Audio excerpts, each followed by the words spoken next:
বন্ধুগণ, বৈদ্যুতিক গোলযোগের কারণে বিদ্যুৎ বিভ্রান্তি ঘটেছিল এবং কিছুক্ষণের জন্য আমাদের সঙ্গে বিদ্যুৎ ছিলেন না, তাই মাঝখানে আগের ভিডিওটা বন্ধ করতে হলো।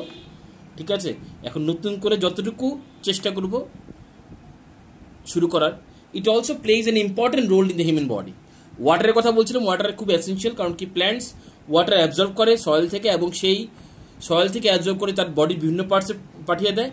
Water is essential for carrying out photosynthesis in the plants, এবং ওয়াটার কিন্তু আমাদের প্ল্যান্টসের মধ্যে ফটোসিনথেসিস প্রসেসও বিশাল বড় ভূমিকা পালন করে, কারণ ওয়াটার ছাড়া ফটোসিনথেসিস প্রসেস হবেই না। It also plays an important role in the human body, এবং এই ওয়াটারটা আমাদের হিউম্যান বডির বিশাল বড় একটা ইম্পর্টেন্ট রোল প্লে করে। Blood which transport substances with the human body is largely composed of water. আমাদের বডি বিভিন্ন পার্টসে জিনিসপত্র ছড়িয়ে দেওয়ার জন্য, ট্রান্সপোর্ট করার জন্য ব্লাড একটা ইম্পর্টেন্ট ম্যাটার, এবং ব্লাডের ম্যাক্সিমাম পার্ট কি ওয়াটার দিয়ে তৈরি। In fact 70% of the human body consist of water, এবং কি আমাদের বডি 70% কি ওয়াটার আছে। Water dissolve vital gases such as oxygen, carbon dioxide. ওয়াটারের মধ্যে কিন্তু কিছু vital gas oxygen, carbon dioxide dissolve থাকে, যার কারণে কি হয়, this enable living beings to survive in water. যার কারণে জীবিত জিনিসকে, লিভিং বিংস যারা জলে থাকে, মিনস অ্যাকোয়াটিক অ্যানিমালস, তারা বাঁচতে পারে। Next, soil is the upper most layer of the earth crust. Soil হচ্ছে আমাদের আর্থ ক্লাসের আপার মোস্ট লেয়ার, সবচেয়ে উপরের layer. It has 4 sub layers. এর 4টা সাব লেয়ার আছে, কি কি? Top soil, subsoil, parent material and the bedrock. Top soil, subsoil, parent material, আর নেক্সট হচ্ছে বেডরক। ঠিক আছে, it is the top most that plants grow, এবং সবচেয়ে উপরে যে পোর্শনটা, এটার মধ্যে কিন্তু প্ল্যান্ট গ্রো করে। Soil is usually very rich in minerals such as magnesium, potassium, phosphorus. Soil usually rich, কিসে রিচ? মিনারেলসে। সেটার মধ্যে কি আছে? ম্যাগনেসিয়াম আছে, পটাশিয়াম আছে, ফসফরাস আছে। Without soil there would be no plants, thus no food for us. যদি সয়েল, মাটি না থাকে, মাটি যদি না থাকে, তাহলে কি হবে না? উদ্ভিদ, মিনস প্ল্যান্টস। প্ল্যান্টসের বাংলা হচ্ছে উদ্ভিদ। উদ্ভিদ আমাদের কি হবে না? উৎপন্ন হবে না।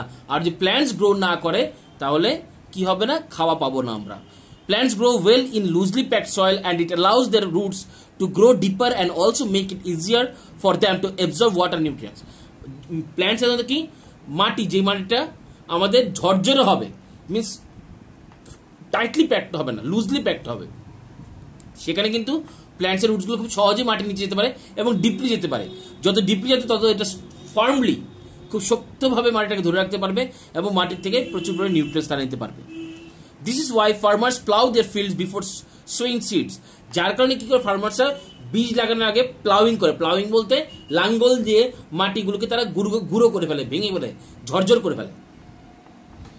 Animals such as earthworm and snails also make the soil loose by turning it. আবার এনিমালস মধ্যে আর্থওয়ার্ম আছে, স্নেইল আছে।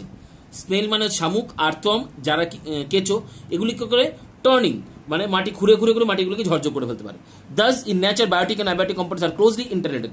তাই এতটুকু যতটুকু বললাম, সেটাতে আমি বুঝতে পারি যে বায়োটিক এবং অ্যাবায়োটিক কম্পাউন্ড দুটো একজনের উপর একজন ইন্টাররিলেটেড, মানে একজনের উপর একজন কি আছে?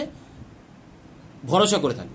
Biotic components interact with another two, a group of interdependent organisms that live in same regions and interact with one another form a biotic community. কি বলেছে? a group of interdependent organism, একটা গ্রুপ অফ অর্গানিজম যারা নাকি একজনের উপর একজন interdependent, মানে ভরসা। ঠিক আছে, একজনের উপর একজন interdependent, live in some reason, live in a same reason, তারা সেম রিজনেবল থাকবে, and interact with one another for a biotic community, এবং তারা মিলে কি তৈরি করবে? একটা বায়োটিক কমিউনিটি তৈরি করবে, যেখানে নাকি সেম ক্যাটাগরি মানুষ থাকবে, যারা নাকি একজনের সঙ্গে আরেকজন ইন্টাররিলেটেড, ইন্টারডিপেন্ডেন্ট। এই biotic community includes plants, animals and micro organisms. তাই বায়োটিক কমিউনিটির মধ্যে কারা কারা থাকে? প্ল্যান্টস আছে, এনিমালস আছে এবং মাইক্রো অর্গানিজমস আছে, মিনস এরা একটার পর একটা ইন্টাররিলেটেড। বাহ, সুন্দর। এটাই ছিল আমাদের চ্যাপ্টার। এটা কোশ্চেন আনসার আগেই সকালবেলা পাঠাই দিছি। ঠিক আছে, চ্যাপ্টার পড়ো ভালো করে মনোযোগ দিয়ে। ওকে, তো নেক্সট কি শুরু করবো এখনো জানি না, শুরু করবো। Okay, tata, bye bye, and most importantly ঘরে থাকুন, সুস্থ থাকুন, আর একটাই মন্ত্র জপ করুন, গো করোনা গো।